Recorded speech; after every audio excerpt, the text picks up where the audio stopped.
सोहेल मुझे बताइए, अगर इस तरह के हालात रहे तो क्या ये इसको आप फेयर कंपटीशन मानेंगे? क्योंकि जब जब ग्लोबलाइजेशन हुआ, हमने दुनिया भर की कंपनियों को इनवाइट किया, लेकिन क्या मार्केट प्लेइंग फील्ड का अमेजॉन और फ्लिपकार्ट जैसी बड़ी विदेशी ई कॉमर्स कंपनियां अगर पालन नहीं करेंगी तो छोटा दुकानदार कहां जाएगा?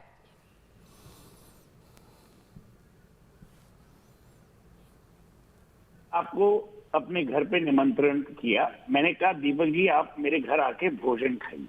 आप मेरे घर आए, आपने भोजन लिया, फिर आपने तोड़फोड़ की, फिर आपने मेरी चीजें चोरी की और आप निकल गए, तो मैं क्या चुप रहूंगा?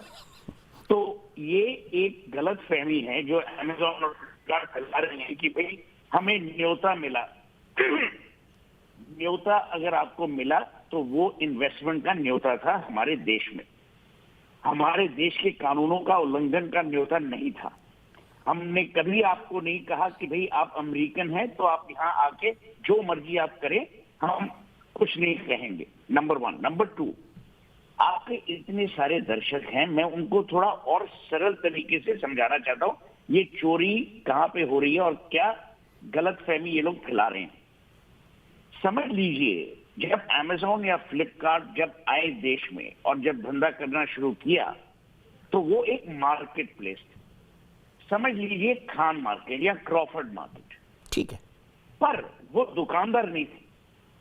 अब जब दीपक चौरसिया क्रॉफर्ड मार्केट जाएगा या खान मार्केट जाएगा, ये दीपक चौरसिया का मन जहां करे वो वहां जा सकता है। वो इस कपड़े की दुकान पे जा सकता है, उस कपड़े की दुकान पे जा सकता है।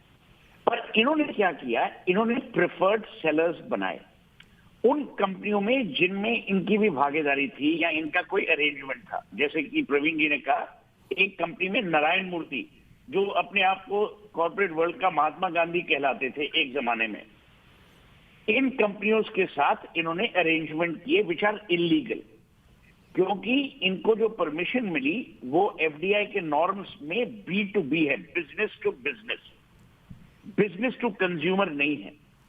पर समझ लीजिए मैं अमेजॉन हूं और दीपक चौरसिया मेरा दोस्त है, मैंने कहा यार जो तुम सामान बेचोगे मैं उसको ना, जब अभी चल सकेगा तुम्हारी दुकान का नाम पहले आएगा, तो Deepak Chaurasia and sons will come first.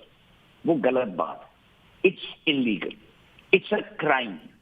Number two, जैसे प्रवीण ने कहा, आपको एक रिटेल प्राइस फिक्स्ड है, उस पर आपको बेचना है। ये लोग कैसे कम बेच रहे हैं?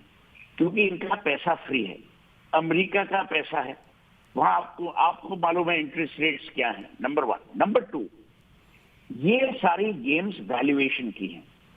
अब जोमैटो जिसके प्रिंसिपल बैकर सॉफ्ट बैंक हैं, कल उन्होंने घोषणा की उनका 364 करोड़ का लॉस था, पर जब उनका आईपीओ निकला उनकी शेयर प्राइस, लिस्टिंग प्राइस इतनी आई थी। ये सब वैल्यूएशन गेम्स है, पर मेरी इससे कोई चिंता नहीं है। मेरी चिंता तीन चीजों के लिए है। नंबर वन, आप होते कौन है देश के कानूनों का उल्लंघन करने वाले। नंबर टू, हमारी जो ब्यूरोक्रेसी है, जो देखिए प्रधानमंत्री ने सितंबर 2012 में कहा था कि ये जो कंपनियां यहां आएंगी इनको हमारे कानून के दायरे में चलना पड़ेगा। उस प्रधानमंत्री, जब वो प्रधानमंत्री नहीं थे, अब प्रधानमंत्री हैं और पीयूष गोयल जो कॉमर्स मिनिस्टर हैं वो अग्री करते हैं कि यहां उल्लंघन हुआ है। जैसे कि प्रवीण ने कहा, सुप्रीम कोर्ट भी अग्री करती है कि भाई इंक्वायरी होनी चाहिए। बिल्कुल सही। पर जो ब्यूरोक्रेट है वो कुछ कर ही नहीं रहे। पॉलिसी में इतना डिले, इतना डिले, इतना डिले, या तो कोई यहाँ कोई मिली भगत है या पता नहीं क्या है। Number three, media. अब आपने तो ये मुद्दा उठाया है, बहुत बढ़िया किया आपने। मीडिया भी नहीं उठाना चाहता क्योंकि आप सोचते यार अमेजॉन बहुत बड़ा एडवर्टाइजर है। आप क्या चोरों को या गलत लोगों को, और मैं यही कह रहा हूं ये चोर है या वो चोर है, अगर कानून का उल्लंघन हुआ है तो उन्हें फाइन होना चाहिए, पेनल्टीज देनी चाहिए, और ये लॉ में है, पर कुछ भी नहीं हो रहा।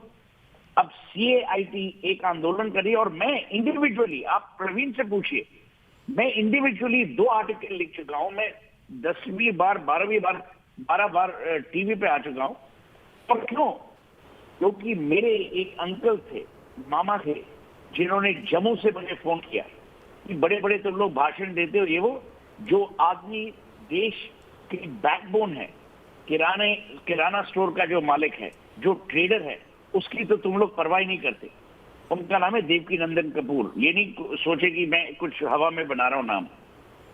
जब देवकी नंदन अंकल ने मेरे को कहा, तब मैंने सोचा कि हाँ, ये एक मुद्दा, इंपॉर्टेंट मुद्दा है। प्रवीण खंडेलवाल, सुहेल सेठ, बिजॉन मिश्रा, ना ही मिस्टर प्रसाद, हम ये नहीं कह रहे कि अमेरिकन कंपनीज को आने नहीं दो, सब आए, कंज्यूमर को चॉइस होनी चाहिए। पर ये थोड़ी मतलब है कि आप कानून का उल्लंघन करेंगे, कि आपके अमेरिकन कंपनीज के लिए एक कानून और इंडियन कंपनीज के लिए एक कानून। दीपक, मैं आपको एक बात बोलता हूं और इसके साथ मैं ये अपनी ओपनिंग रिमार्क्स खत्म करता हूं। अगर इंडियन कंपनी ने कानून का उल्लंघन किया होता, उसका प्रमोटर अभी जेल में होता। सही बोल रहे हैं, बिल्कुल सही बोल रहे हैं। ये लोग स्टालिन और लेनिन और तमिलनाडु में जाके उद्घाटन करवा रहे हैं। ये तो हमारी प्रॉब्लम है। ये रिवर्स कॉलोनियलिज्म, फिर ये ईस्ट इंडिया कंपनी नहीं, ईस्ट इंडिया कंपनी से और बदतर है, क्योंकि हमारी डेमोक्रेसी में ये खिलवाड़ हो रहा है और डेमोक्रेसी के साथ खिलवाड़ हो रहा है। ठीक है।